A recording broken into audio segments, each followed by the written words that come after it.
Ciências humanas se tornou um refúgio de canalhas?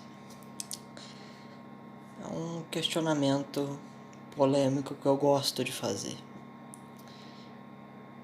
Sobretudo para quem é grande entusiasta de ciências humanas, mas também para aqueles que têm algum contato com ela, mas atuam em outras áreas. Para fraude científica, né?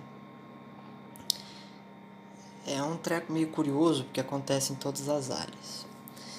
Mas a reflexão que eu geralmente faço consiste não propriamente nas causas da fraude, na amplitude da fraude, mas nas consequências que o estelionatário tem. Nas ciências humanas é comum notar que as consequências são praticamente nulas, com raríssimas exceções. Geralmente as fraudes são discutidas por 500 anos, né? Os sequazes do fraudador nunca admitem a fraude e acusam os seus denunciadores de tudo quanto é tipo de coisa que você pode imaginar. Ciências humanas, de modo geral, história, filosofia, até mesmo direito, de certa forma, elas possuem uma peculiaridade que é a tangente teórica. Sempre existe uma rota de fuga, talvez pela imprecisão de seus objetos ou pela carência material dos mesmos. Agora, ciências naturais, ciências ditas exatas, quando ocorre uma fraude ou uma desonestidade, o impacto, não propriamente social, mas o impacto acadêmico é mais significativo. E as penalidades são muito severas, tá certo?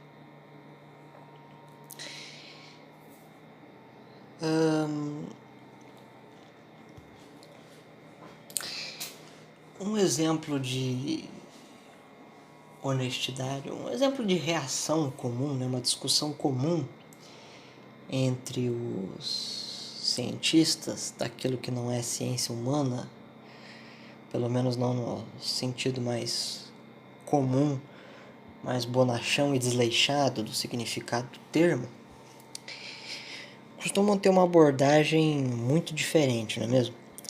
Então, por exemplo, eu gosto muito de citar o caso Russell e Frege, tá bom? Então, o Gottlob Frege foi um grande matemático alemão, tá certo? É um dos maiores mestres aí da matemática de conjunto, da lógica formal, das notações e tudo mais. E o Bertrand Russell também foi outro grande filósofo da matemática.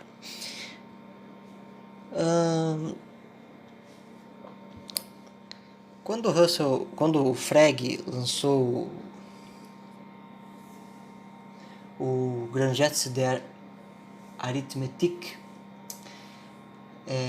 o Russell teve contato com esse livro e acabou lendo, né, o grande trabalho do Frege, e escreveu, durante a leitura do livro, ele acabou estranhando um assunto e escreveu uma carta para o Frege, né?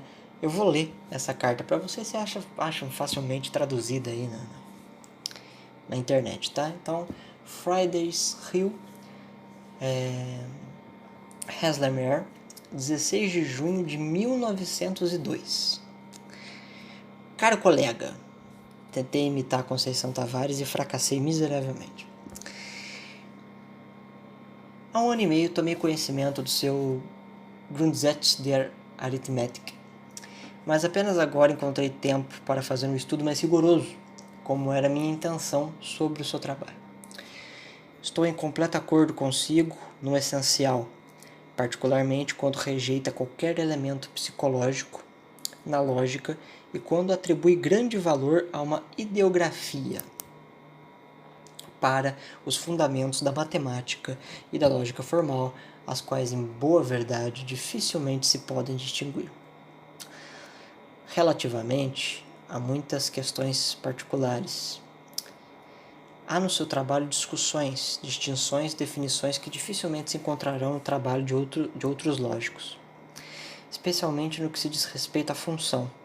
Eu próprio fui conduzido a observações que são as mesmas, mesmo nos detalhes. Há apenas um ponto onde encontrei uma dificuldade. O colega diz que uma função também pode atuar como elemento indeterminado. Eu acreditava nisso.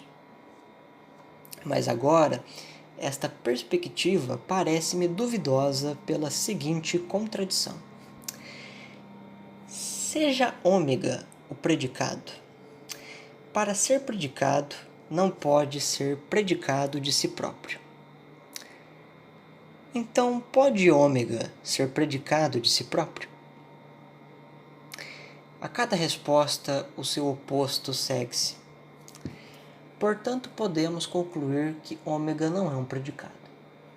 Da mesma maneira, não existe nenhuma classe como uma totalidade de classes que, sendo cada uma tomada como uma totalidade, não pertence a si própria.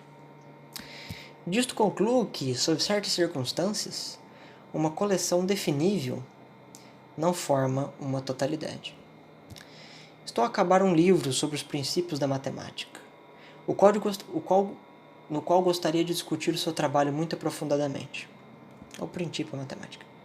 Já tenho os seus livros ou vou comprá-los brevemente. Mas ficar-lhe-ia muito grato se me pudesse mandar separatas dos seus artigos de revista. No caso de ser impossível, obtê-los-ei numa biblioteca. O tratamento exato da lógica em questões fundamentais, onde os símbolos falham, tem ficado muito para trás. Nos seus trabalhos encontro aquilo que de melhor há no nosso tempo, razão pela qual me permito exprimir o meu profundo respeito por ti. É lamentável não ter sido publicada a segunda edição do seu Grundgesetze. Espero que isto ainda venha a ser feito. Muito respeitosamente, esse seu Bertrand Russell. Observação. Número 1. A contradição acima mencionada, quando expressa na ideografia de piano, lê-se da seguinte maneira. Ele escreve aqui uma notação lógica que eu não vou editar e vou reproduzir, tá? Mas a conclusão da notação, que x pertence a... que x está conjunto com o predicado, onde x não pertence a x, se deduz que o predicado está contido no predicado e que o predicado não está contido no predicado, que é a pergunta do Russell, né? Voltando. Seja ômega o predicado. Para ser predicado, não pode ser predicado de si próprio, que é a definição do Frege. Então, pode ômega ser predicado de si próprio? Se ômega é predicado, mas ele não é predicado, então ele é predicado ou não é predicado? Então, se deduz que ômega está contido.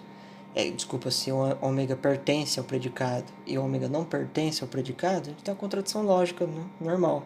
Resulta em falso em todas as funções de interpretações. Observação número 2. Já escrevi a piano acerca disso, mas ele ainda me deve uma resposta. Eu nunca consigo ler isso sem dar risada. Tá, esse aqui é retirado do texto Regenort, tá, de 1967, chamado From Frege to Gödel, né, Gödel. Cambridge, Massachusetts, Harvard University Press, né, páginas 124 a 125. Tá?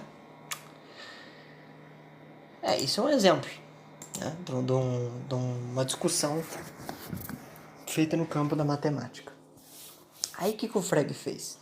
Ele poderia ter acusado o Russell de ser um islamofóbico da extrema direita e não comentado sobre a pontuação.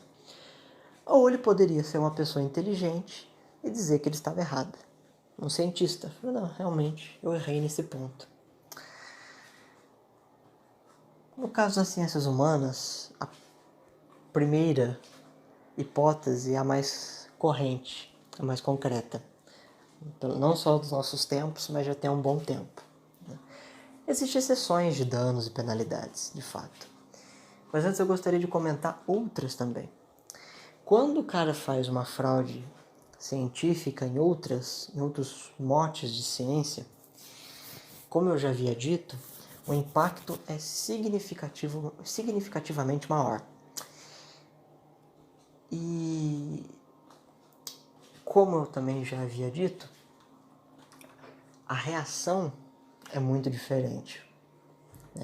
A consequência da fraude para um cientista social e para um cientista de humanas, um cientista de exatas, um cientista de natureza, é muito, muito diferente, né? Por exemplo, o caso... Eu vou anunciar alguns que eu gosto, mas existem outros também, né? Onde a moralidade, né, o caráter do cara é questionado e ele simplesmente não consegue mais atuar na coisa, né? Ele simplesmente é expulso da comunidade e não se fala mais do cara, entendeu? Vira até uma espécie de tabu, né? De certa forma. Por exemplo, o caso Piltdown e o caso Nebraska. Vocês já devem ter ouvido falar disso aqui, tá? Mas só para relembrar algumas pessoas, Charles Dawson uma vez tentou, aquelas tentativas de encontrar o elo perdido, né? Dentro do darwinismo, né? Não é o elo perdido do marxismo. O que é o elo perdido dentro do darwinismo? Bom, na teoria darwiniana, os processos evolutivos eles tendem a acompanhar o conceito de adaptabilidade do ente, do corpo, né, à natureza, né, ao ambiente que o cerca. Não a todos os ambientes, biomas possíveis, mas o ambiente do qual ele está situado. Se ele mudar de bioma, ele evidentemente vai ter que se adaptar àquele bioma ou ser condenado à destruição, né? No caso dos hominídeos, o Homo sapiens, ele é um braço genealógico de uma outra espécie, né? Então nós vamos chamar aqui primordialmente o homem de segunda categoria e essa outra espécie de primeira categoria, uma espécie de homem mais primitivo, né? Parecendo meio arqueado, curvado, parecendo os orcs de Minas Morgul, Senhor dos Anéis. Que vai ser a primeira categoria. Esses entes de primeira categoria, eles não se adaptaram corretamente à natureza e acabaram sendo extintos. Eles não perambulam mais pela Terra, já foram embora há muito tempo. Mas os Homo sapiens estão aí já tem bastante tempo e ainda perambulam pela Terra, né? Somos nós.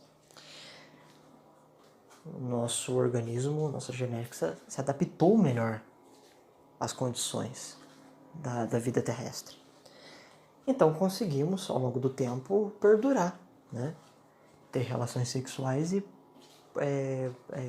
multiplicar a prole, né? Continuar criando descendências, não é isso? Os entes da primeira categoria não tiveram esse privilégio. Só que esses entes de primeira categoria não são entes de primeira categoria, eles são de segunda categoria. E nós não somos de segunda categoria, mas de terceira. E qual que seria a primeira categoria? Os símios, os macacos. Então, dos macacos para uma outra espécie de homem primitivo, entre aspas, até chegar nos Homo sapiens. Só que se a gente se adaptou e esses entes intermediários aí foram extintos, e eles vieram antes de nós, significa que os macacos que vieram antes deles se adaptaram menos do que eles. Então, para os macacos terem sido extintos também não ter macacos, né? Então, os macacos não se adaptaram, gerou um braço, que seria os entes intermediários. Esses entes intermediários também não se adaptaram corretamente e gerou um braço, somos nós. Então, não era para ter macaco. Aí, qual que seria a solúvel da teoria? Que, na verdade, há um elo entre nós e os símios, um ancestral comum. Esse ancestral não se adaptou corretamente e gerou um braço, que são os símios, os macacos, e os vários tipos de macaco que existem. e gerou um outro braço, que é um homem primitivo. Os macacos se adaptaram e continuaram existindo. Mas esse outro braço aqui, mais à esquerda, não se adaptou e gerou mais um braço. Seriam seres humanos. Você consegue rastrear evolutivamente um pedaço dessa sequência. Chega num pedaço, num ponto, que fica incognoscível. Já entra num terreno super escuro, com muitas perguntas e pouquíssimas informações. Daí o elo perdido. Né? Eles tentam procurar até hoje, não sabe, assim, já parte da premissa que esse treco existe, uma hora vai achar. Mas é que na verdade, epistemologicamente, não se sabe nem se essa porcaria existe. Existiu, perambulou pela Terra durante algum tempo. Né? Então já é o primeiro problema. Mas descartado o problema se existe ou não, e partindo da premissa, tanto quanto duvidosa que isso realmente existe, se procura o elo perdido. E aconteceram fraudes na paleontologia. Né? Dawson, com o homem de Piltdown, falou: achei o elo perdido. Cadê? Aqui o crânio. Na hora que foram examinar, descobriram que o cara era um filho da puta. Por quê? Porque era um crânio de macaco, tá? De macaco. Não é o elo perdido, ancestral comum de homem, macaco e qualquer coisa parecida com isso. Não. Ele pegou o crânio do macaco e ele deformou o crânio do macaco. Ele tirou dente do macaco, colocou dentes humanos. Ele fez uma adaptação no crânio. Ele fez um puto trabalho artístico, tá? Deu trampo pra ele fazer essa fraude. Mas é uma fraude. Lógico que se descobriu, o Dawson já tinha até morrido, né? Só que o homem de Piltdown não é mais chamado de uma descoberta, mas sim de uma fraude. Quer dizer, o nome do cara fica marcado. E vai ficar marcado por séculos e séculos. Isso foi no começo do século XX. Já faz mais de 100 anos que isso aconteceu. Pouco mais, uns 120 anos mais ou menos, aproximadamente. E quando se fala no nome do sujeito, não é relembrando grandes obras, grandes feitos, grandes atos intelectuais, do mesmo jeito que se lembra de um Aristóteles, do mesmo jeito que se lembra do Isaac Newton. Não, se lembra da filha da putagem do cidadão. E é inquestionável a fraude do sujeito. Inquestionável. Né? Por exemplo, o homem de Nebraska. Esse é engraçado pra cacete. Né? Porque no caso de Nebraska, o Osborne, sacana, igual o Duende Verde, ele encontrou uma dentição, bateu o olho e já lançou a braba. Isso aqui com certeza é uma dentição do elo perdido. Achei. E aí ele saiu expondo isso como se ele fosse um puta de um paleontólogo, se ele fosse o surfista prateado da paleontologia. Alguns paleontólogos que estudam ancestrais de mamíferos bateram o olho naquilo e falaram: cara, mas isso parece tanto com alguma coisa que eu já vi. Arrumar a permissão para dar uma olhada nisso aí, fuçar um pouco nessa dentição. Na hora que fuçaram, descobriram que o homem de Nebraska na verdade era um porco. O Diógenes ia com certeza fazer alguma piada a respeito disso. Provavelmente. O nome do cientista, na hora que você bate o olho, é lá, fraude científica. Você tem um objeto da fraude, tá ali. Dá pra ver. Tá conservado. Você pode olhar foto disso, não precisa viajar lá pra ver, você pode ver pela sua casa mesmo. Pega o teu computador, teu telefone, você vê o negócio. Tem um objeto.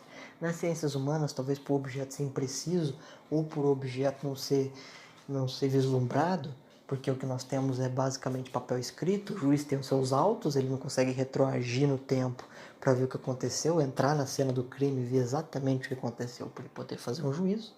Ele depende do papel escrito, ele depende daquilo que é dito como prova. Na medida em que um historiador tem no máximo um puzzle para fazer, porque a arqueologia só lhe dá um puzzle, né?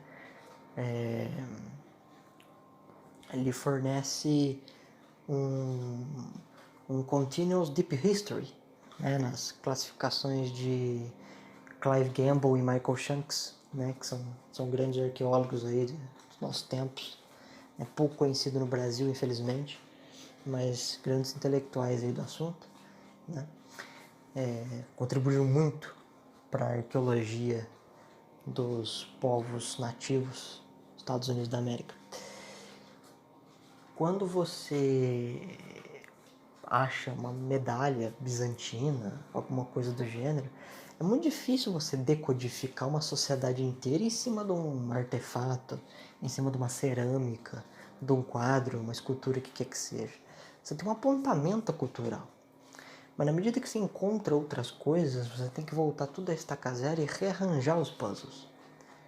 São peças de um grande quebra-cabeça, que você vai ter que montar e desmontar exaustivamente e sempre cogitar a possibilidade de ter que fazer e refazer essa montagem, remontagem uma outra vez, porque depois de você, quer dizer, durante a tua vida, pode acontecer de sem querer alguém descobrir alguma coisa, sem querer você descobrir alguma coisa, ou depois de ti pode ser que sua teoria vá para o espaço porque alguém descobriu outra coisa que mexe com o status quo da tua teoria e tem que reagrupar novamente. O documento ele é um pouco mais direto. Às vezes dá explicações muito detalhadas sobre um determinado evento. E você tem que analisar diversas premissas, diversas hipóteses e ter um trato significativo com a documentação. E, portanto, não só historiográfica, mas filológica também. E até mesmo química, né? Até falei um pouco disso naquele texto do Platão.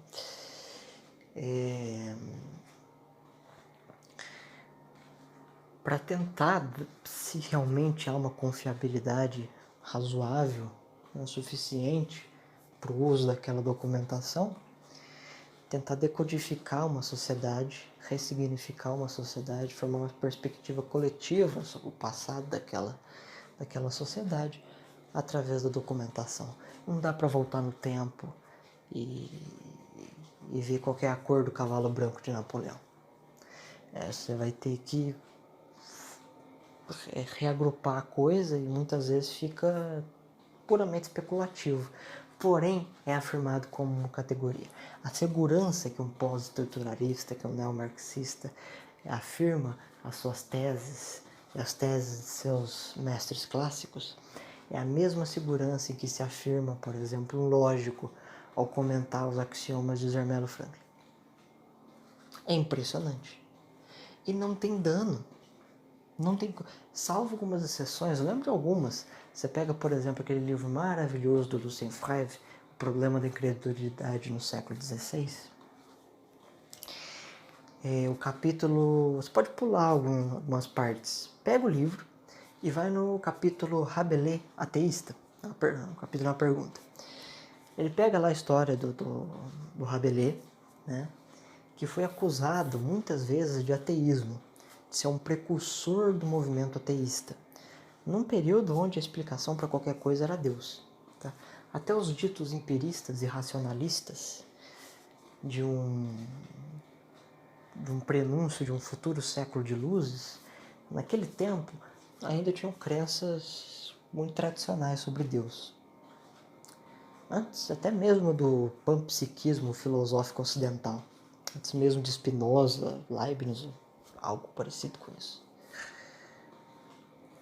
Você tinha um filtro diferente da busca, né? Que Deus te deu a alma e terceira potência, então você vê um fenômeno esquisito, você não precisa falar, Deus quer que isso seja assim. Não, você vai investigar a origem desse fenômeno, mas nunca de que Deus não fez aquilo. Fez aquilo, mas eu estou querendo entender como é que funciona a criação divina mais pormenorizadamente, né? Bom, a maioria dos livros publicados no século XIX afirmavam categoricamente que o Rabelais era ateu. Aí no século XX o Febvre foi analisar. De fato ele encontrou uma série de documentações de pessoas no tempo do Rabelais acusando o Rabelais de ateísmo. Mas esse termo ele é meio anacrônico, né? Nos dicionários da época não existia esse termo. Será que essas fontes sobre o Rabelais ateísta foram as primeiras a usar esse termo? O Rabelais que inventou esse termo, né? Onde é que vem esse negócio? Foram investigar isso aí. O Lucien Febvre foi investigar isso aí. Ele descobriu que esse termo ateísmo, ateu, ateísmo, ateísta, não aparece em nenhuma dessas fontes. E o pior, ele descobre que, na verdade, as fontes elas estavam dizendo algumas fontes não tinham absolutamente nada a ver com o Rabelais e outras foram leituras muito esquisitas das fontes. Por exemplo, a crítica a um escritor francês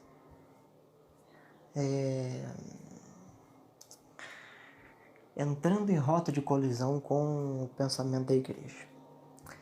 Essa é uma fonte escrita por um anônimo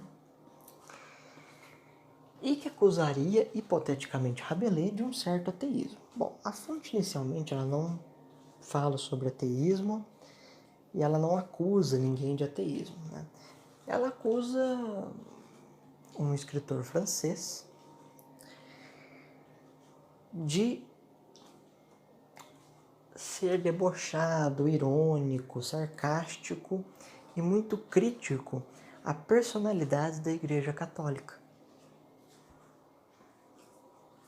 Tá? A personalidades. Textos que satirizam uma eventual heresia por parte de algum clérigo, uma eventual traição, uma conversão do catolicismo para o protestantismo, um caso de violência sexual, mas sobretudo corrupção, heresia, né? Sobretudo isso. Ironizando, né? O Gargantua e Pantagruel são textos satíricos. O problema é que essa fonte não menciona Rabelais, porque não é o alvo da crítica. O alvo da crítica é escrito no final do texto. Um outro escritor satírico também, crítico de algumas personalidades do catolicismo francês, François Dolan. O historiador do século XIX pega o texto, ele lê o texto do começo ao fim, ele vê que o texto critica um anônimo católico, provavelmente clérigo, criticando o comportamento, os escritos, melhor dizendo, de François Dolan. Ele vai e escreve que é uma fonte que mostra o ateísmo de Rabelais. Não é nem a crítica de Rabelais à igreja, às personalidades corruptas da Igreja Católica, que é algo que a crítica literária francesa já sabia desde o século XIX. Não. Deturpa a mensagem e deturpa o alvo. Uma outra coisa que os historiadores do século XIX fizeram, muito sacanagem também, e o Lucien Febvre, quando encontrou a fonte, ele ficou também chocado, uma carta do João Calvino. Uma carta do João Calvino com uma observação, né? De fato, a carta é autêntica, realmente foi escrita pelo João Calvino. E o Calvino não chama o Rabelais de descrente, ateu, não chama o Rabelais de ateu, ateísta, militante ateísta, o que quer que seja. Ele chama o Rabelais de descrente. Isso é verdade. O João Calvino realmente chamou o Rabelais de descrente. Mas aí ele põe uma espécie de nota de rodapé, uma observação. E ele explica ao rapaz que é direcionado à carta, cujo nome não me lembro, que isso é apenas uma brincadeira. O Rabelais não é descrente, mas é um grande satirizador de algumas personalidades da Igreja Católica Apostólica Romana em todo o território francês, ou pelo menos nas regiões mais importantes da França na época. Novamente, o cara pega o texto, não tem nada sobre ateísmo, o cara tá fazendo uma piada. No francês, na verdade, é até um trocadilho lá, eu não vou lembrar agora pra vocês, precisaria estar com o livro aqui aberto. Mas ele faz um trocadilho, uma piada com o Rabelais descrente, não tem nada a ver com ateísmo, Rabelais descrente, e depois ele põe uma observação e explica a própria piada, que eu acho uma verdadeira viadagem, mas ele explica a piada, né? Ó, eu tô brincando aqui, ele não é descrente, ele acredita em Deus, só que ele é controverso, né? Ele é uma figura meio cítrica, meio tóxica. O cara lê a fonte, vê tudo isso e põe: Calvino chama Rabelais de ateísta. Calvino, um cristão notável na época, tão notável quanto Lutero fora, com certeza ele falou que o cara é ateísta, mas ele não falou que o cara é ateísta. Então, mentiras de fontes, né? Nesse texto, e não aconteceu nada com esses historiadores, tá? O Lucien Febvre não cita nomes, mas ele diz que na Sorbonne, na geração dele, 2 professores leram mal as fontes. Na verdade, eles podem até ter fraudado as fontes. Porém, eles tiveram penalidade. Eles foram demitidos, foram exonerados. E um deles foi até morar em Poitiers, alguns quilômetros de Paris, e foi trabalhar de padeiro. Foi fazer pão. Parou de mexer com história e foi mexer com farinha de trigo, né? Mas isso é muito raro de acontecer, né? E eu acredito que o Lucien Febvre realmente contou a verdade. Ele deve ter visto isso mesmo. Não citou nomes, acho que tá com uma questão legal, ética, mas eu acredito que tenha acontecido sim. Só que são casos muito pequenos, entendeu? A grande massa, não à toa, ideias já muito ultrapassadas continuam circulando, porque você não tem um objeto. Então você só tem um livro. E aí o livro o cara fica trocando de letra a hora que ele quiser, né? Por exemplo, o marxismo. O marxismo já foi refutado por todas as vias possíveis. Não tem mais o que fazer com o marxismo. Não tem como inventar uma objeção nova, entendeu? O Mário Ferreira dos Santos faz basicamente a mesma coisa que o Trelleborg faz ao Hegel. O Mário faz ao Marx. Rebenta analiticamente todos os principais postulados de Marx, as formulações dos argumentos, mostra a falácia das premissas, a carência de regras de inferência válidas, a incorrespondência da conclusão com as premissas apresentadas. Ele faz isso exaustivamente. Mises já provou a impossibilidade da planificação econômica do socialismo. Beauvoir que deu um sacode na mais-valia. O Menger não tem uma única linha do Grundrisse que não foi respondida por ele. Então você já tem uma refutação lógica, você já tem uma refutação econômica, né, lógico-filosófica, econômica. Historicamente você vai pegar aí um monte de morticínio e tragédias acontecendo na União Soviética, na China maoísta, e Cuba, etc. E como se não bastasse, ainda tem acusação e prova de fraude, né? Por exemplo, o estudo do Frederick Jackson Turner, feito no final do século XIX, mostrando que o Marx fraudou dados dos Blue Books para escrever o primeiro volume do Capital. Então, assim, tem prova de fraude, tem refutação analítica, que são ou você aceita ou você está errado.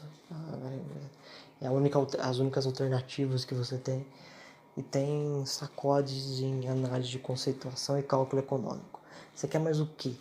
Né? Você quer a refutação genética do marxismo? Né? Ufológica do marxismo? Você precisa de mais o quê? Uma ideia continua circulando, fala-se do Karl Marx como se estivesse falando do anjo de caridade. Você pode pegar, por exemplo, o Paulo Freire, que aplica o estruturalismo social da psicologia francesa do começo da década de 60 às contextualizações da pedagogia. Ele contextualiza isso, compatibiliza isso com a pedagogia. Olha, psicologia estrutural da década de 60 foi refutada 20 anos depois. Se você pegar a fenomenologia alemã, né? A crítica ao psicologismo e tudo mais. Mas continua se falando do Paulo Freire como se fosse um anjo de caridade dele, maravilhoso, bonito e gostoso. Então você não tem penalidade, porque daí você chega no autor e fala assim, tá aqui seu livro, a gente tentou fazer tal coisa, deu errado. Sabe o que o cara vai falar? Me deturparam. interpretaram mal. Tá, mas é que tá escrito aqui. Não, mas é que quando eu escrevi, fui eu que escrevi, eu sei o que eu tô falando. Quando eu escrevi, eu na verdade pensei em tal coisa. Aí você vai lá e muda e aplica outra coisa, né? Aí dá errado de novo, você volta pro cara. Fala, tentei aqui, não, mas é que você não me entendeu uma segunda vez, eu vou te explicar uma terceira. E aí diz uma outra coisa completamente diferente. Você vai e aplica. Na hora que dá errado, você volta. Na hora que você volta, vai, cadê o fulano de tal? Ele já morreu. Faz 6 meses. Então não tem penalidade, né? O cara mente, o cara é tosco, o cara se comporta mais como um adolescente do que como cientista e não tem a porra da penalidade. O cara não é culpado de nada, ele engana a mente e tá tudo bem, né? Foi feito pra isso mesmo, né? Então, isso se repete, repete. Você pode bater no epicurismo durante 2000 anos, né? Vai continuar tendo gente epicurista. Não tem como controlar isso daí, né? A não ser que você criminalize o negócio, né? Que eu já não sei se é uma boa ideia, mas como no caso, por exemplo, da teoria racial, se sair por aí defendendo teoria racial, provavelmente você vai preso. Então, de certa forma, eu julgo que é inegável, ao menos a existência do questionamento, pensar realmente se as ciências humanas, de fato, se tornou um refúgio de canalhas.